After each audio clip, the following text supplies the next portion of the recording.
See all this land out here? Yeah? It's Western, non-occupied, and it can be yours. Really? Now I thought you weren't selling this land. I wasn't. Ah, I see where you're going with this. And I suppose I'll have to pay you for this land. Yes, you will. Here's $500,000, sir. Thank you. Now, I'll be finding someone to sell this land. Have a good day. You see this land here, Peck? Yeah, it looks nice. How would you like to take it and sell it for yourself? I guess I'd like to. All right, then. Thanks. Would anyone want to buy this land for me? I'd love to have that land. Here's $3,000. Wow, thanks, Fletcher. Thank you, Peck. Hey, this violates the void of 1796. Give me my no. land. Give me my money. That's it. Let's go to court. In Fletcher versus Peck, the main dispute had to deal with the Yazoo Land Act of 1795, where the corrupt Georgia legislator sold its possession of Yazoo lands to 4 major land development companies for $500,000. However, there is one little problem. Almost the entire legislature was bribed. This caused public outcry and was repealed in 1796 due to the entire old legislator getting voted out and the new legislator being voted in. So they avoided all these previous land contracts, but I still sold my land to Fletcher anyway. I want my land. I'm innocent. Order in the course. I'm a Federalist.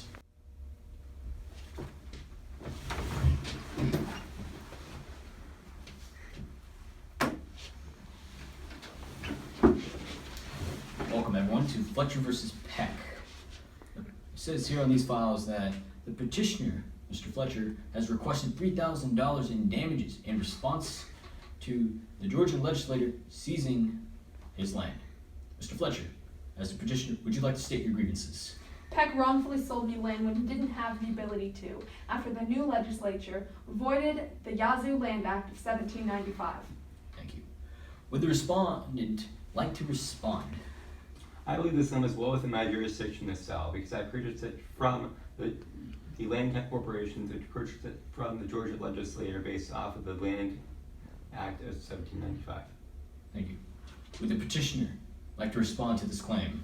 You may have sold the land, but it was taken once I bought it by the Georgian legislature. And it was in 1803 that you sold me the land, 7 years after the Land Act became void. Please, order in the court. Mr. Peck, you may continue. Your Honor, I would like to say that the Georgia legislator of 1796 had no right to meddle in the economy. Thank you, Mr. Peck. You are absolutely correct. The legislator had no right to meddle within this contract. On what basis? Mr. Peck? On the first article, section 10 of the Constitution, the state should be prohibited from meddling in the economy, and therefore the Yazoo Land Act and basically voiding the Yazoo Land Act is illegal because it meddles in the economy and it meddles in the rights of businesses and their contracts. Yes. While the legislator in 1795 was corrupt, the contract clause states that no state shall pass any law impairing the obligation of contracts. Does this mean I can have my land back? Oh, of course, Mr. Fletcher, but Mr. Peck will not pay $3,000 in damages as you previously requested. That's fair.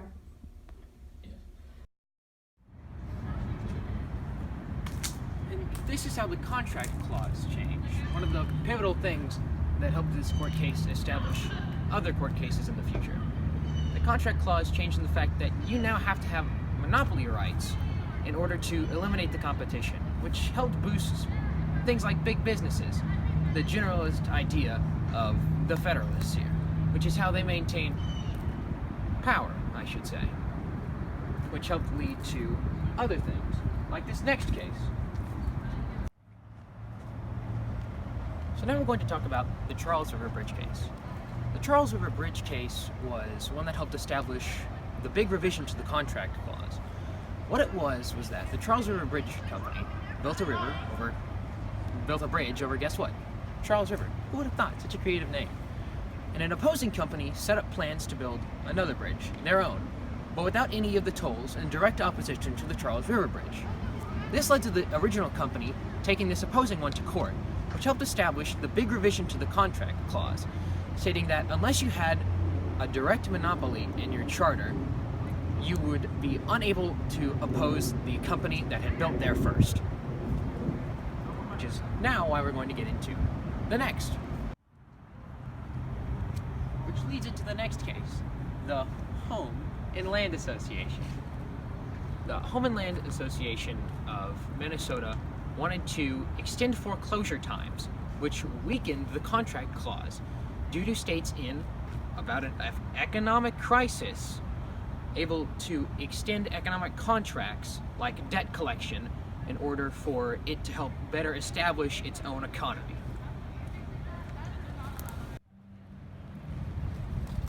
With that next thing being the Home and Landowners Association case.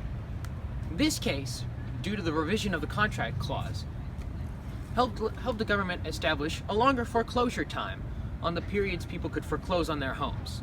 During the Great Depression, there was a severe economic drought, which meant that people weren't able to use the large amount of money or banks to retrieve the large amount of money necessary for loans for people to pay off their houses.